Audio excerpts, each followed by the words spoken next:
Hello everyone, welcome back to my channel. कैसे हैं आप सब? आई होप आप लोग बहुत अच्छे होंगे। तो दोस्तों, जो आज की ये वीडियो है, ये आपके आरआरबी पीयू मेंस के पेपर के बारे में है। खासकर रीजनिंग के बारे में आज मैं बात करूंगी कि ऐसे कौन से इंपॉर्टेंट टॉपिक्स हैं, ऐसे कौन से चैप्टर्स हैं जो आपको बहुत ज़्यादा नंबर दिला सकते हैं और जो आपके एग्ज़ाम में आते ही आते हैं।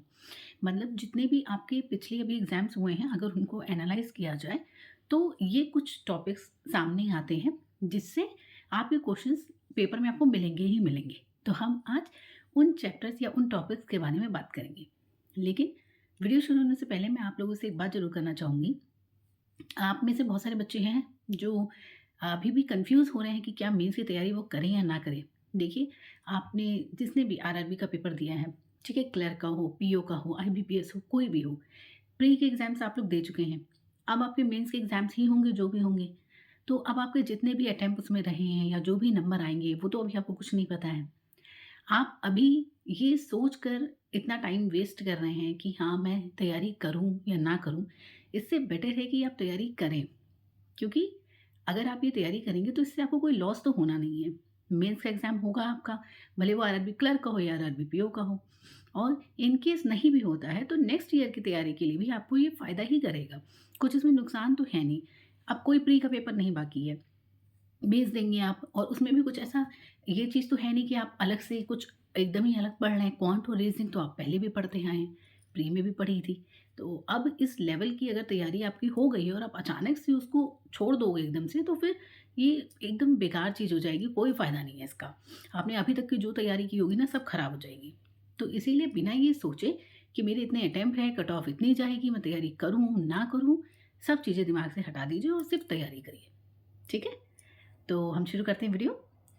देखिए, रीजनिंग में अगर मैं बात करूं तो लास्ट ईयर यानी कि 2024 और उससे पहले का भी अगर हम देखें 2023 22, अगर आप सबके ही पेपर को एनालाइज करें, आप देखें, तो आपको एक चीज़ मिलेगी कि रीजनिंग में अगर हम पजल्स की बात करें तो बॉक्स बेस्ड पजल आजकल काफ़ी आ रही है। वो भी कैसे आती है कि वो क्या करते हैं, एक वेरिएबल दे देते हैं साथ में।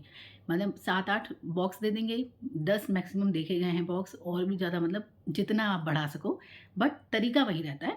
नंबर ऑफ बॉक्सेस बढ़ सकते हैं, घट सकते हैं। तो क्या है कि बॉक्स पजल आती है विद वन वेरिएबल आती है। वो वेरिएबल कुछ भी हो सकता है, कलर हो सकते हैं, या हो सकता है किसी के मार्क्स हों, नंबर, कुछ भी हो सकता है। तो विद वेरिएबल दे रहे हैं, मतलब सिंपल ऐसा नहीं दे रहे हैं कि सिर्फ बॉक्स ही दे रहे हो, एक वेरिएबल ज़रूर डाल रहे हैं, ऐसा देखा गया है। ठीक। दूसरी जो ज़्यादातर देखा गया सिटिंग अरेंजमेंट में, अगर वो सर्कुलर दे रहे हैं या सर्कल के अंदर स्क्वायर दे रहे हैं, कुछ भी इस तरीके का अरेंजमेंट दे रहे हैं, तो वो क्या कर रहे हैं, नंबर ऑफ पीपल बता नहीं रहे हैं। वो ऐसा एक उसमें लाइन रहती है, सर्टेन नंबर ऑफ पीपल, मतलब कि कितने हैं ये नहीं पता है, सर्टेन नंबर ऑफ पीपल हैं। आप जब सॉल्व करोगे तो आपको उससे पता चलेगा कि कितने नंबर ऑफ पीपल है, वो क्वेश्चन में भी होता है। तो यानी कि डिफाइन नहीं है कि कितने लोग बैठे हैं। तो इस तरीके की जो अरेंजमेंट है वो भी देखा गया है, और लास्ट ईयर भी आप देखोगे तो इस तरीके का क्वेश्चन आया था। कई बार इसमें वेरिएबल भी दे देते हैं कि जो बैठे हैं उनको कोई कलर पसंद है, या उनको कोई फूड पसंद है, कुछ इस तरीके का वेरिएबल दे देते हैं। तो जब certain number of people they रहे हैं, कुछ मतलब पता नहीं है, कुछ लोग हैं, है ना, अभी हमें कुछ पता नहीं कितने लोग हैं, और उसके साथ वो वेरिएबल भी दे रहे हैं, तो थोड़ी सी ये पजल ट्रिकी हो जाती है। तो मैं आपको सजेस्ट करूँगी, अगर आपने इस तरीके की अरेंजमेंट, सिटिंग अरेंजमेंट लगाए हुए हैं तो ठीक है। अदरवाइज़ आप इसको या तो लास्ट में अटेम्प्ट करें, या फिर अभी आपके पास टाइम है, इस तरीके के जो क्वेश्चंस होते हैं उसको प्रैक्टिस करें। क्योंकि मैं आपको ये एकदम सच बात बता रही हूँ, सर्टेन नंबर ऑफ पीपल अगर दिया हुआ है, सर्टेन नंबर ऑफ पर्सन्स दिया हुआ है, आप सॉल्व कर लोगे। बट अगर विद वन वेरिएबल दे दिया तो वो बहुत टफ हो जाता है, नहीं बन पाती है कई बार ये अरेंजमेंट। आप 2-3 चांस मतलब पॉसिबिलिटीज़ बनाओगे, बट आपके लोग तो बन जाएँगे, पर वो वेरिएबल नहीं बैठ पाता। तो इसीलिए इस तरीके के क्वेश्चन को प्रैक्टिस ज़रूर करिएगा। ये बहुत उम्मीद है कि इस तरीके का क्वेश्चन आएगा। ठीक। उसके बाद अगर हम देखें लीनियर रो वगैरह अगर आता है तो उसमें भी आजकल ये नहीं बताते हैं, सर्टेन नंबर ऑफ पर्सन्स ही लिख देते हैं। ऐसा नहीं बताते हैं कि कितने बैठे हैं, क्या बैठे हैं, कुछ नहीं। नॉर्थ साउथ फेसिंग वाला आपको पता ही है कि नॉर्थ में बैठे हैं, कुछ लोग साउथ में बैठे हैं। या फिर 2 रो दे देते हैं कि एक दूसरे को देख रहे हैं, नॉर्थ में है, साउथ में है। ठीक, इस तरीके का क्वेश्चन दे देते हैं। तो ये इतना टफ नहीं होता है। बट अब क्या करने लग गया है ना आरआरबी में, कि मेंस में, कि वेरिएबल्स देने लग गए हैं। सारी पजल्स में, अरेंजमेंट में वेरिएबल देने लग गए हैं। मतलब आप बना भी लोगे ना, आप पूरा लीनियर अरेंजमेंट बना भी लोगे ना, उसके बाद भी क्वेश्चंस में क्या होता है ना, उनकी हॉबीज़ दे सकते हैं या कुछ भी मान लीजिए उनको पसंद है, कोई सिटी है जहाँ पे वो रहते हैं, मतलब इस तरीके का वेरिएबल देने लग गए। उस वजह से थोड़ा-सा जो हमारे सिटिंग अरेंजमेंट है, पज़ल्स हैं, ये टाइम टेकिंग हो गई हैं, हमें टाइम ज़्यादा लगता है। तो अगर हम इस चीज़ की प्रैक्टिस नहीं करेंगे, तो फिर वहाँ पे एक नया क्वेश्चन अगर आप देखेंगे तो फिर बहुत मुश्किल होता है करना। मॉक टेस्ट आप लोग दे ही रहे होंगे और आजकल के मॉक टेस्ट भी इस तरीके से बनाए जाते हैं कि उसी पैटर्न पे क्वेश्चन होता है, तो इतना डिफ़िकल्टी नहीं होगी। लेकिन आपको प्रैक्टिस ज़रूर करनी है, मतलब आपके माइंड में ये चीज़ होनी चाहिए कि इस तरीके का भी कोई क्वेश्चन होता है। ठीक है? उसके बाद और अगर पज़ल्स वगैरह की बात करें तो आपको पता ही है कि इसमें स्क्वायर या सर्कल मतलब कुछ भी वो आपको एक वेरिएबल के साथ दे देंगे या सिंपल आपको मान लीजिए कोई पैसेज फॉर्म में दे रहे हैं, आप बना रहे हैं, तो ये सब तो आता ही है पज़ल्स और अरेंजमेंट में। इसके अलावा मशीन इनपुट आउटपुट के क्वेश्चन भी देखे गए थे काफ़ी, तो वो प्रैक्टिस ज़रूर करिएगा क्योंकि उसमें ऐसा होता है कि एक बार क्लिक कर गया माइंड में लॉजिक तो कर गया, नहीं करा तो बहुत बार प्रैक्टिस करने के बाद भी नहीं आता है, तो उसकी प्रैक्टिस ज़रूर रखिएगा। उसके अलावा जो एक चीज़ और मैं आप लोगों से बोलूँगी जो बहुत ही मतलब हम लोग नेगलेक्ट कर देते हैं, ब्लड रिलेशन जो है, बहुत ही छोटा-सा टॉपिक है और हम लोग को लगता है कि इससे क्या ही हो सकता है, बट ब्लड रिलेशन में भी क्वेश्चन ना कई बार बहुत ट्रिकी और बहुत फँसाने वाले बनते हैं। जैसे कि लास्ट ईयर की या शायद 2023 इन दोनों में से आप देखिएगा 2024 23 में ब्लड रिलेशन के जो क्वेश्चंस आए थे, वो पैसेज टाइप में आए थे कि मतलब आपको एक पैसेज दे दिया गया है और आपने पूरा रिलेशन बनाया, उसके बाद क्वेश्चंस हैं। तो अच्छा खासा बड़ा पैसेज था। तो ऐसा नहीं है कि अब जो क्वेश्चन आते हैं वो 1 जनरेशन के आते हैं या 2 जनरेशन के आते हैं, 3 से 4 जनरेशन तक अब क्वेश्चंस बनते हैं। और थोड़े से ट्रिकी बनते हैं।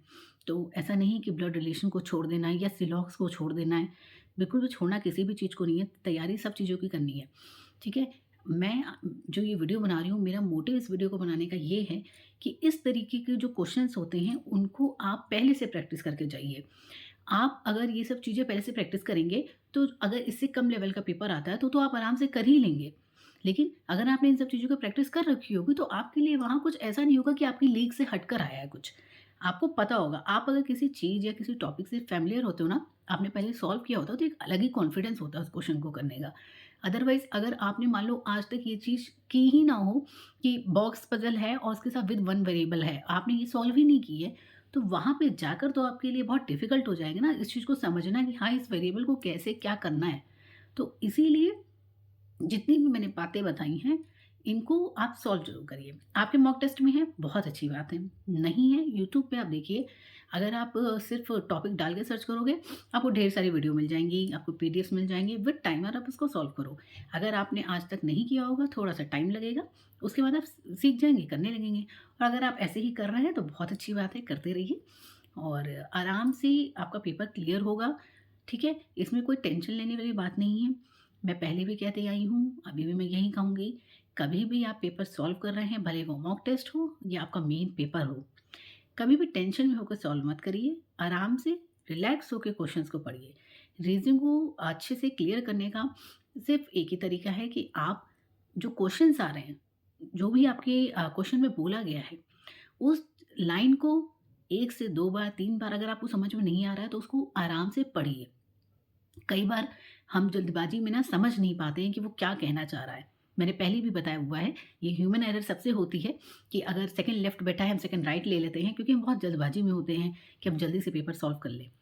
तो रीज़निंग में क्या करना है आपको, एक तो प्रैक्टिस करते रहना है और दूसरा जो भी आप पेपर दे रहे हैं, जो भी आप क्वेश्चन कर रहे हैं, प्रैक्टिस कर रहे हैं, बहुत अच्छे से उस क्वेश्चन को पढ़ना है। ठीक है? तो आपसे आराम से सब कुछ सॉल्व हो जाएगा। आई होप आप लोग के लिए वीडियो बहुत हेल्पफुल होगी और मेरे चैनल को सब्सक्राइब ज़रूर करिएगा, वीडियो को लाइक करिएगा और बेल आइकन को प्रेस करना ना भूलें ताकि मेरी वीडियो आपको टाइम से मिल सके। Thank you so much.